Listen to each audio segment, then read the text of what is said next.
Ой, ағаларым қайда кеткен? Үйде ешкім жоқ қой, ескертіп қойып едім ғой деп ренжігендей тұрып байқатты. Ары қарай сөзін жалғастырып, міне жаным қарашы, еш ұмытпаған екен. Босқа шуланыппын ғой. Дастархан жасап қойыпты, дүкенге шығып кеткен шығар. Әйтпесе есікті ашық қалдырмас еді ғой деп. Кел мұнда отыр, деді Қанат. Аяулым ойында еш нәрсе жоқ отырды. Күтті, әлі де болса күбірлеп қалай сөйлессем екен деп қобалжып отыр. Арада 40 минут өтті. Қанат телевизор қарап отыра берді. Бірте аяу, жаным, көп уақыт өтті ғой, ол кісілер қайда? Білмеймін ғой, өзім де түсінбей отырмын. Қоңырау шалып көрсең мүмкін. Звондадым, жеңгем көтермейді, ағам телефон сөніп тұр, қайда жүр екен? Айттық қой келеміз деп. Құрсыншы, өзіміз отырып шай ішіп алайықшы, қарнымды ашып кетті. Мақұл қазір. Аяулым асханаға келді. Үй әп-әдемі, жиһаздар жап-жаңа, тек көрпе төсек, ыдыс аяқтар жоқ екен. Таң қалды қыз. Сонда қалай өмір сүреді деп күмбірлеп қойды. Асханадан сіріңке әзер тапты. Шайнекті газға қойып, сүт бар ма екен деп тоңазытқышты ашып еді. Ең қызығы онда 5-6 түйір жұмыртқадан басқа ештеңе жоқ. Тағы да аң-таң. Қанаттың жанына барып отырды. Қазір әжетханаға барып келейін деп Қанат тұрып кетті. Ойында артық ештеңе жоқ. Аяу асханаға шайнегін қарауға бара жатқанда Қанат сыртқы есікті іштен кілттеп, кілтті шкафтың жоғарғы жағына қойып жатқандығын көріп қалды. Үндемей кіріп кетті. Шайнекті қайнатып, алып келіп дастарханға отырып, үн-түнсіз бір-бір кеседен шай ішіп алды. Қанат аздап қыздың жанына жақындап отырды. Аяулым өз жігітінен қорқа бастады. Осы үйге келгелі 1,5 сағаттай болды. Аға жеңгесі әлі жоқ. Қанат сөз бастады. Жаным, үйленейікші. Мен сені бақытты етуге уәде беремін. Мәңгі қасымда болшы деп қызды құшағына алды. Аяулым тартыншақтанғанымен еркек шіркін күші басымырақ қой. Одан бетер қатты құшақтады. Бетінен мойнынан сүйе бастағанда аяу ытқып шығып кетті құшағынан. Отыр бері, қайда қашасың? Еш қайда кете алмайсың деп сықылықтап күлді. Мына сөздерінен шошынған аяулым сыртқа қарай беттеді. Қанат артынан келіп жалма-жан ұстап алды да түпкі жатын бөлмеге алып келді. Қыз жігітім деп сеніп жүрген адамның арам ойын енді түсінді.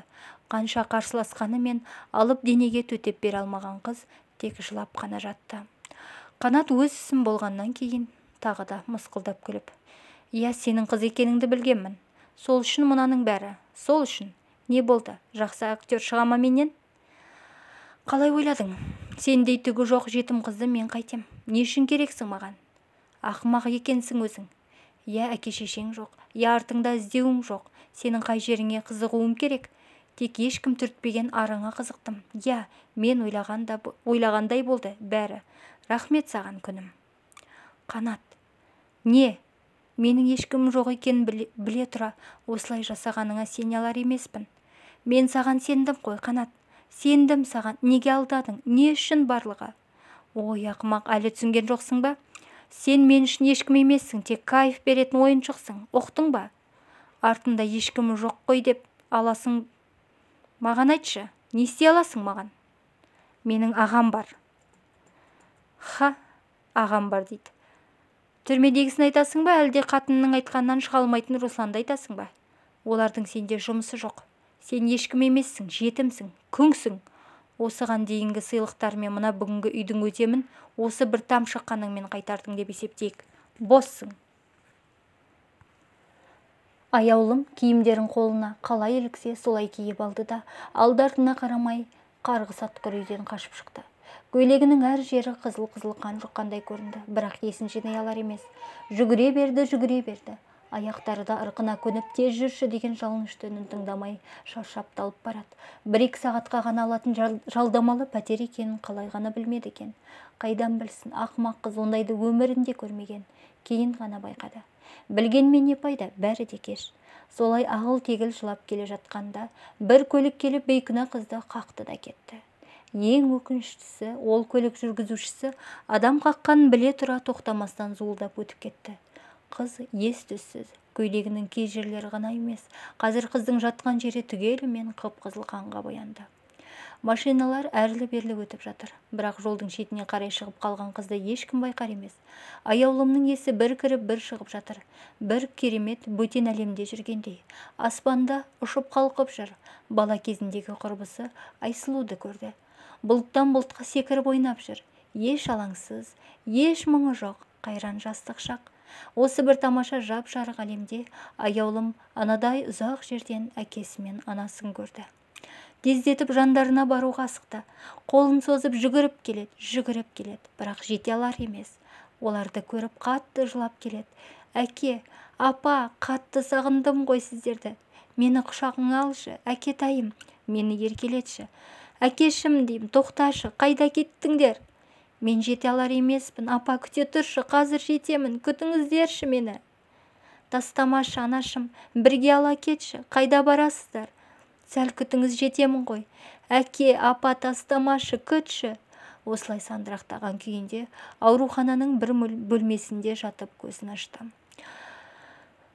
Жанында баяғы досы сырласы Азамат отыр екен. Көзінен көп мейірімділік байқалып тұр. Аяулым тағы да көзіне жас алды. Екеуі үнсіз түсініскендей бір-біріне қарап отырды. Азамат аяулымның қасында болды. Толық болмаса да өзі де жүре алатындай халге жетіп, аяулымды Азамат ауруханадан алып шықты. Қыз болған жағдайдың бәрін айтып берді. Азамат бәрін түсініп аяулымды ағасын алып барды. Ағасы да біраз өштеніп, кектенгенімен қолынан келер шара болмады. Азамат ерліктен рұқсат сұрап аяулымды сол баяғы тыныш ауылға ертіп алып кетті. Жеңіл ескі көлікпен келген екен. Қайтар жолда екеуі аздан-аздан сөйлесіп отырды. Қалайсың? Ағаңды жақсы көріп жақсардың ба аяулым? Иә, жақсымын. Еш жерің ауырмай ма? Жоқ. Жолды көтер аласың ба? Болмаса пойызға мінейік. Бәрі дұрыс. Мен әжеме алып баршы тек. Жақсы. Аяулым, иә, мен сені іздеп келдім. Сенесің ба? Сені іздеп туысым да жоқ, қалаға іздеп келдім. Рахмет. Аяулым, өткен кеткенің бәрін ұмытып, тек маған сене аласың ба? Жоқ.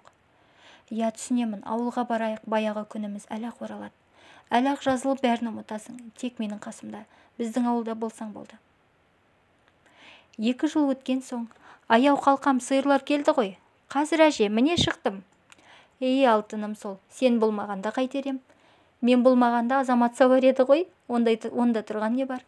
Әже, маған рахмет айтыңыз. Осындай келінді қаладан іздеп жүріп тауып әкелгенім үшін. Қойшы, енді не болды іздеп тауып деп, өзім-ақ келер едім ғой. Осы сендердің әңгімелерің бітпейді екен. Бар жұмыстарыңды істеңдер. Жылы сөйлесең төбеме шығайын деп тұрсыңдар. Барыңдар қане. Әжетайым менің, біз сізді жақсы көреміз. Бізбен бірге болшы мәңгі. Айналайындарым менің. Алла бақымызға қарай боламын ғой. Тек сендер ажырап кетпеңдер. Әйтпесе мына үйдің тірлігін кім істейді? Жоқ, апа. Енді мен аяулымды еш қайда жібермеймін. Уайымдамаңыз, жақсы ма? Оның үстіне мына қарынды көрмейсіз бе? Қампиып жарлайын деп тұрған. Бұл түрмен қайда барады? Азамат, қойшы, адамды ұялдырмай. Сосын қампиған нес, әлі 5 айлық қой боламыз. Сонда да бұрын жоқ еді ғой, қайдан ғана пайда болған мына қарның? Ай, болды, қойыңдар, қарындарыңды сипалап тұрғанда қазір бұзау еміп қояды. Мақұл, апа, мен сені сүйем аяулым, осыны білші, деп Азамат қыздың құлағына сыбырлады. Да өз жұмысына жасауға шығып кетті. Аяулым расымен бақыт деді. Өзінің әке-шешесін, туған бауырын қайта жолықтырғандай өмір сүрді. Себебі жалғыз әжелері ата-анасының орнын толықтай толтырды.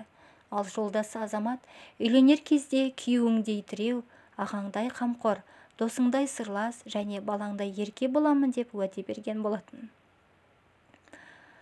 Аллаға шүкір, уәдесін толыққанды орындап, міне енді жақында баласымен қосылып, еркелейтін күнді асығып күтіп жүр.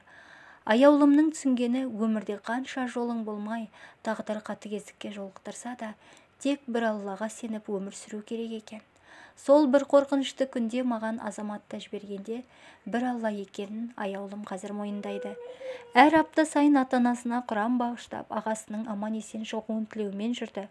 Ол бақытын осы бір кішкентай ауылдан тапқанына және сол бақытқа ағасындай болған Русланның көмегімен жеткеніне өте қатты қуаныш деді.